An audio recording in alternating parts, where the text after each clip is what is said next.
Hey guys, welcome to my studio.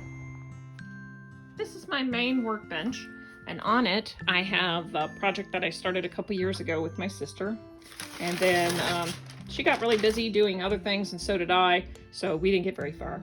But she did me a couple of favors recently, so I told her I'd knock out some of the work on this. I'm gonna do the purple flowers and maybe the red flowers down here, which are just penciled in. I made this key a while ago on this piece of paper, and the flowers are labeled on there, so it's been a couple years. It's just been sitting in my studio. It's actually dusty from sitting here, so slowly I'll get done with this, and it should be nice and colorful bouquet when I'm done. It's a vertical mosaic that runs this way, and I started these two birds and I finished one of them. So it's a bluebird, my favorite bird, and I think I'll do another bluebird. I guess I'll do a female. It won't have as much color, but that way they'll be a nice pair, mostly beaded. And then if I swing around this way, I'll show you, I was working on these three the same time I was working on the blossom mosaic. I used some pink grout, which is a custom color I had to mix up with paint, something I don't normally do because it's harder to clean up when you mix it with paint.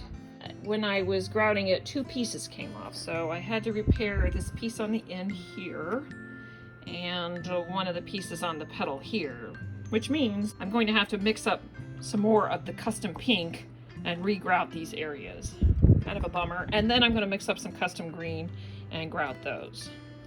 I have a lot of little works that I make, which are a lower price point. I like to make them because they're quick and easy and fun, but sometimes they can take a little bit longer because of little issues like that. I have a number of houses I'm doing. These substrates actually found at Walmart, and I figured since there's two pieces on there, they're sturdy enough.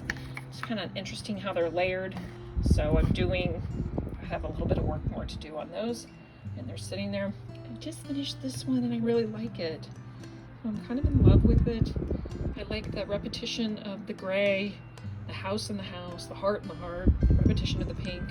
Just kind of stealing my heart right now. I love I call the bookcase art. A little piece like this brings a bit of sparkle and interest to a bookcase. This is a community project I'm working on for COVID called Communicable. So I just need to put some red on these, red mosaic. I haven't quite decided that. I was putting away Easter stuff and I found this and I thought, maybe I can bead that up and make that into a nice mosaic. And then this is sort of the main thing. I have two commissions I'm working on. One is a 10 by 10, and she has given me artistic license to do a red dragonfly. Now I had to look up a red dragonfly because I don't think I've ever seen a red dragonfly, and I found a copyright-free photo to use as my reference photo. So here's my photo. I was hoping to be able to do all the little segments in the wing and then grout it with a red grout, but they're awfully small, so I don't know if I'll be able to do that or not. And then she said beads would be fine, so I'm going to put some beads in this area, and this will be iridized. That's the plan so far. I just cut this out with my jigsaw, so I do have to prep it with hanging hardware, and the edges need to have some mesh and thin set added. So that's what I'm doing today. I probably won't start on the mosaic today because when a thin set is on there, it will then have to cure before I can transfer the image. So I do need to get started on it, but I won't be able to start cutting glass yet. So while that thin set is curing, I will be able to take my photo reference and go pull the palette. And then this is another piece that I just cut out from sawdust on it, from MDF, and this one is an 8 by 10 custom pet portrait. So the client has given me the picture of his labradoodles. I need to prep this the board was already sealed, but I'm going to seal it again and seal the edges, well, prime them with paint, I believe. to seal it and then transfer the image. So once I paint it again, I have to wait for that to dry before I can transfer the image, but I need to get started on both of them, and that's my goal today, is to prime it and maybe transfer the image. And what else do I have? Those are all the projects that I'm working on right now. Then I have this big mess. A lot of this mess is this lovely vase that my son is working on. So he's pulled all these glass bins, and don't know when he's going to finish it, but it will be wonderful when he does, because then I can get it off my work table.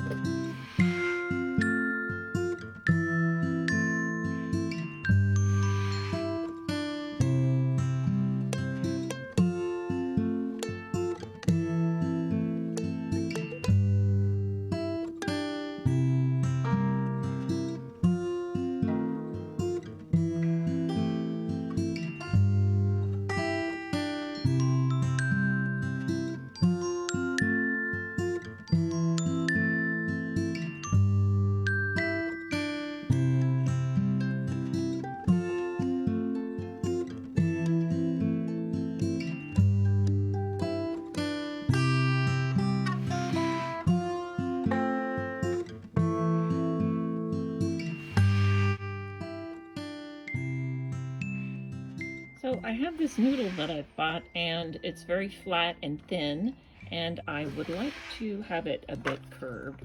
So I am melting it.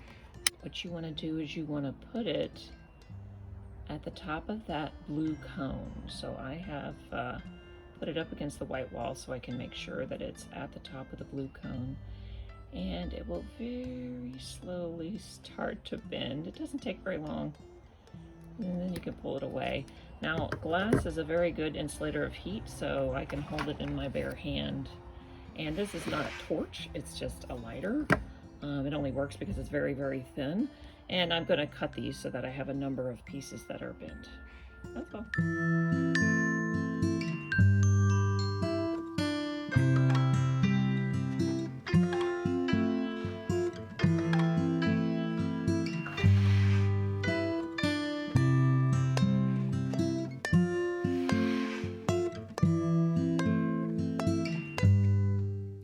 And that's putting it together. See you next time.